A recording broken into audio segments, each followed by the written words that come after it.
नमस्कार दोस्तों, स्वागत है आपका हमारे YouTube channel Hindi talk with Aman में। हम जो टॉपिक कर रहे हैं वह आदिकाल।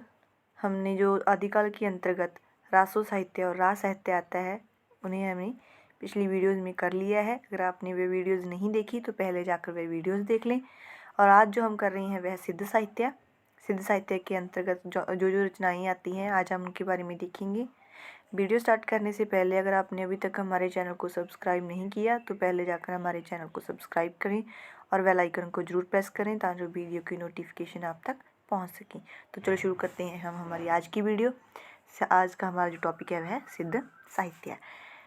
जैसे हमने देखा था जो रास साहित्य है वह किनके द्वारा रचित है, वह जैन कवियों के द्वारा रचित है। किनके द्वारा रचित है, वह जैन कवियों के द्वारा रचित है।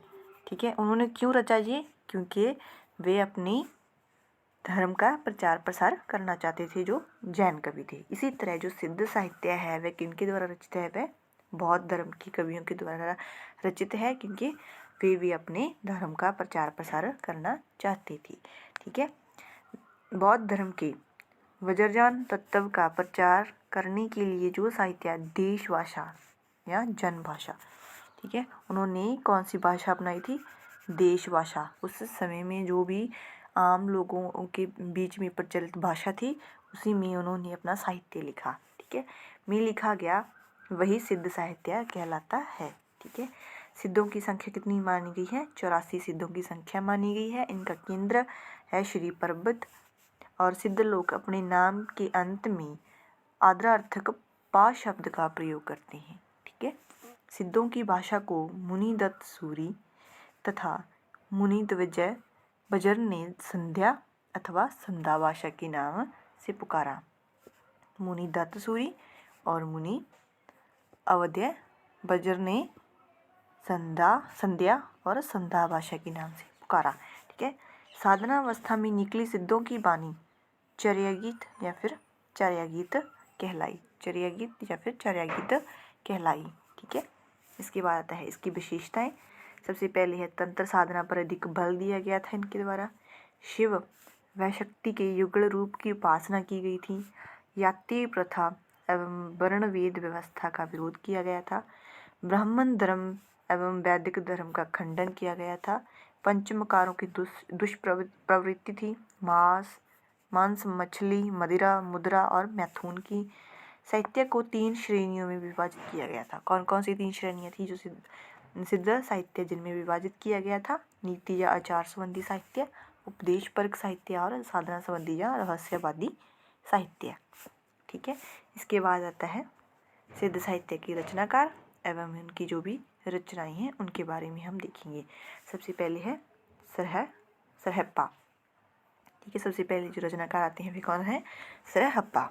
उनका जन्म कब हुआ? उनका जन्म हुआ 769 ईस्वी में। उनके अन्य नाम कौन कौन से हैं? सहपाद, सूरजवज्र और राहुल भद्र। इन्हें हिंदी का प्रथम कवि भी माना जाता है। ठीक है, सहजयान शाखा सिद्ध मार्ग के प्रवर्तक माने गए हैं ये। ठीक है, चौपाई और दोहा का सर्वप्रथम प्रयोग इन्हीं की रचनाओं में मिलता है। तो जो चौपाई और दोहा छंद हैं इनका सर्वप्रथम प्रयोग इनकी रचनाओं में, हड़प्पा की रचनाओं में ही मिलता है। डॉक्टर बी भट्टाचार्य ने इन्हें बांग्ला भाषा का प्रथम कवि भी माना है। ठीक है, इन्हें इन्हें प्रथम सिद्ध भी कहा जाता है क्योंकि इनके द्वारा ही जो सिद्ध मार्ग था उसका प्रवर्तन किया गया था। ठीक है, इसकी रचनाएं हैं दोहा कोश, ये एक खंड काव्य है। इसका जो संपादक किसने किया? वे किया राहुल सांकृत्यायन ने। ठीक है, इसके बाद आता है शबरप्पा। जो शबरप्पा हैं वे सहरप्पा के शिष्य हैं। इनका जन्म हुआ 780 ईस्वी में। इनकी जो रचनाएं हैं वे हैं चर्यापद। यह एक प्रकार का गीत है जो प्राय अनुष्ठानों के समय में गाया जाता है। ठीक है, एक प्रकार का ये गीत है जो अनुष्ठानों के समय में गाया जाता है। इसकी भाषा शैली जो है वह है संध्या भाषा शैली है। और जो अन्य रचनाएं हैं वे हैं इनकी महामुद्रा, वज्रगीति, व्रजयोगिनी, सार। ठीक है, ये शबरप्पा की जो रचनाएं हैं। ठीक है, इसके बाद है लुइपा। लुइपा जो हैं वे शबरप्पा के शिष्य हैं। उनका जन्म कब हुआ? 773 ईस्वी में हुआ। सिद्धों में उनका सबसे ऊंचा स्थान है। ठीक है, रचनाएं हैं इनकी लुईपाद गीतिका। ठीक है, इसके बाद आता है डोमिपा। डोमिपा जो है वे विरूपा के शिष्य थे। जन्म इनका हुआ था 840 ईस्वी में। रचनाएं, इनके ग्रंथों की संख्या 21 बताई गई है। उनमें से कुछ हैं डोम्ब गीतिका, योगचर्या, अक्षराद्वी, कोपदेश। ठीक है, इसके बाद आते हैं कन्हप्पा। ये जलंधरपा के शिष्य थे। इनका जन्म 820 ईस्वी में हुआ था। रचनाएं, इनके द्वारा रचित ग्रंथों की कुल संख्या 74 मानी गई हैं, जिसमें अधिकांश दार्शनिक विषयों पर रचनाएं लिखी हैं इन्होंने। इनकी जो रचनाएं हैं वे हैं चरचर्या, विनय, निश्चय, कन्हपाद गीतिका, जलंधरपा। इनकी रचनाएं कौन कौन सी हैं? वियुक्त मंजरी, गीति, हुंकारचित और भावना क्रम। ठीक है, इसके बाद आता है हमारा नाथ साहित्य। हमने जो आज अभी किया है वे है सिद्ध साहित्य। सिद्ध साहित्य के बारे में हमने किया था। इनकी 84 जो संख्या मानी जाती है, केंद्र जिनका श्री पर्वत है। ठीक है, और इनकी जो विशेषताएं हैं हमने वे की थी। इनके अंतर्गत जो भी रचनाकार आते हैं और उनकी रचनाओं के बारे में अभी हमने पढ़ा। अब जो हम कर रहे हैं वे है नाथ साहित्य। जो नाथ साहित्य है वे भगवान शिव के उपासक नाथों द्वारा रचित साहित्य नाथ साहित्य कहलाता है, भगवान शिव के उपासकों द्वारा। सिद्ध साहित्य बौद्ध धर्म के कवियों द्वारा, और माफ कीजिएगा, रास साहित्य वे जैन कवियों के द्वारा रचित है। ठीक है, नाथ पंथ के प्रवर्तक मत्स्येंद्र नाथ व गोरखनाथ को माना जाता है।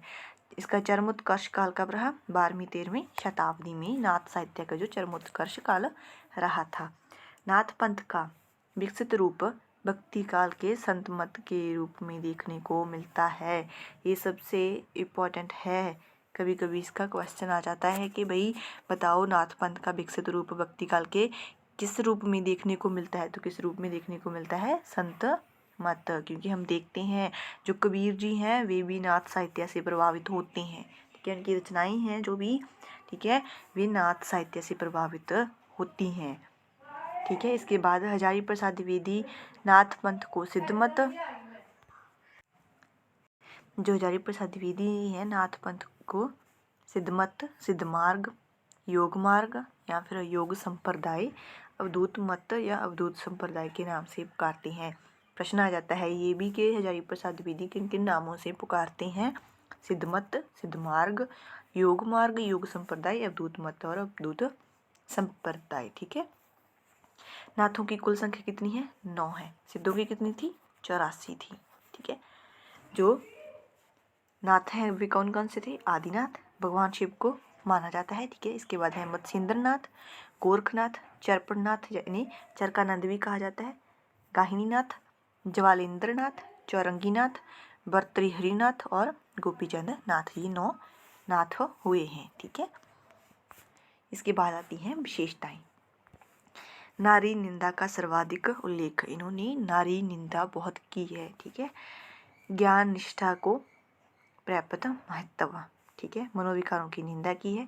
सिद्ध साहित्य के भोग विलास की बत्सरना की है इन्होंने। ठीक है, हठ योग का उपदेश दिया है। हठ योग क्या है? गोरखनाथ की सिद्धि सिद्धांत पद्धति में ग्रंथ के अनुसार हठ शब्द का योग प्रयुक्त ह है वे सूर्य और ठ है वे चंद्रमा ग्रहण किया जाता है। ठीक है, ह ठ से मतलब जो चंद्रमा होता है, ह का अर्थ होता है सूर्य। इन दोनों के योग से ही हठ योग बनता है। ठीक है, गोरखनाथ हम देखते हैं सबसे पहले जो नाथ साहित्य में आते हैं वे हैं गोरखनाथ। मत्स्येंद्र नाथ के शिष्य थे। ठीक है, माना जाता है कि मत्स्येंद्र नाथ और गोरखनाथ दोनों ने ही जो नाथ साहित्य का प्रवर्तन किया था। समय को लेकर इनके विवाद हैं। राहुल शंकर त्यान जी मानते हैं कि 845 ईस्वी में ये आए हुए थे। डॉक्टर हजारी प्रसाद द्विवेदी मानते हैं कि 9वीं शताब्दी में थे ये। डॉक्टर पीताम्बर दत्त बर्थवाल मानते हैं कि ये 11वीं शताब्दी में थे। डॉक्टर राम कुमार वर्मा 13वीं शताब्दी मानते हैं। आचार्य रामचंद्र शुक्ल जी भी से 13वीं शताब्दी मानते हैं। जो सर्वमान्य मत है वह है 13वीं शताब्दी। ठीक है, मिश्र बंधुओं ने इन्हें हिंदी का प्रथम गद्य लेखक रखा है। मिश्र बंधुओं के अनुसार कौन है जो हिंदी का प्रथम गद्य लेखक है? वे है गोरखनाथ जी। ठीक है, शर चक्रों वाला युग मार्ग हिंदी साहित्य में चलाया गया गोरखनाथ जी के द्वारा ही। ठीक है, इसके बाद इनकी रचनाएं कौन कौन सी आती हैं? सबसे पहले इनके पद, शब्द माफ कीजिएगा, पद, शब्द, प्राण संकली, सप्तबार, शिष्य दर्शन, नरवै बोध, अभयमात्र युग, आत्मबोध, 15 तिथि, रोमावली, पंचमात्रा, ज्ञान तिलक, मच्छिंद्र गोरखनाथ, ज्ञान 34।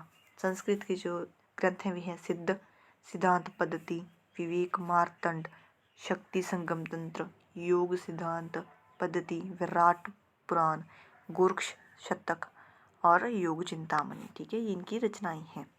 अन्य तथ्य, ठीक है, चरंगी नाथ गोरखनाथ के शिष्य थे। ठीक है, ये जो नाथ साहित्य है उससे रिलेटेड अन्य तथ्य हैं। इनमें से सिर्फ माफ कीजिएगा, इनमें सिर्फ जो है गोरखनाथ ही सबसे महत्वपूर्ण है, उनकी रचनाएं ही ज़्यादा मिलती हैं हमें, और अन्य जो कवि हैं उनकी रचनाएं हमें इतनी नहीं मिलती। ठीक है, गोरखनाथ के बारे में ही आपको पूरी जानकारी ले लेनी है, क्योंकि गोरखनाथ से संबंधित बहुत सारे प्रश्न जो आते हैं हर पेपर में। ठीक है, जो अन्य तथ्य हैं वे क्या हैं? चौरंगी नाथ गोरखनाथ के शिष्य थे। ठीक है, यह भक्तों में यह पूर्ण भक्त नाम से प्रसिद्ध हुए थे। सबसे इम्पोर्टेंट है ये, पूर्ण भक्त नाम से कौन प्रसिद्ध हुए थे? चौरंगी नाथ। वे किसके शिष्य थे? वे थे गोरखनाथ के शिष्य थे। ठीक है, इसके बाद नागार्जुन, चरपट, जलंधर, गोरखनाथ को नाथ और सिद्ध दोनों में गिना जाता है, क्योंकि ये नागार्जुन, चरपट और जलंधर और गोरखनाथ ये सिद्ध भी थे, और बाद में जब इन्हें सिद्ध साहित्य में इतना अच्छा नहीं लगा, उन्हें कमियां दिखाई देने लगी, तो इन्होंने अपना जो नाथ साहित्य का प्रतिपादन कर दिया था। ठीक है, इसके बाद आएगा लौकिक पद्य साहित्य। ये हम हमारी अगली वीडियो में करेंगे। आज हम इतना ही करेंगे। आज जो हमने किया सिद्ध साहित्य और नाथ साहित्य के बारे में आज हमने पढ़ा है। तो अगर आपको हमारी वीडियो अच्छी लगी हो तो लाइक और शेयर ज़रूर करें। अगर आपको किसी भी तरह की हिंदी से रिलेटेड कोई भी प्रॉब्लम आती है तो आप कमेंट सेक्शन में जाकर कमेंट कर सकते हैं। धन्यवाद।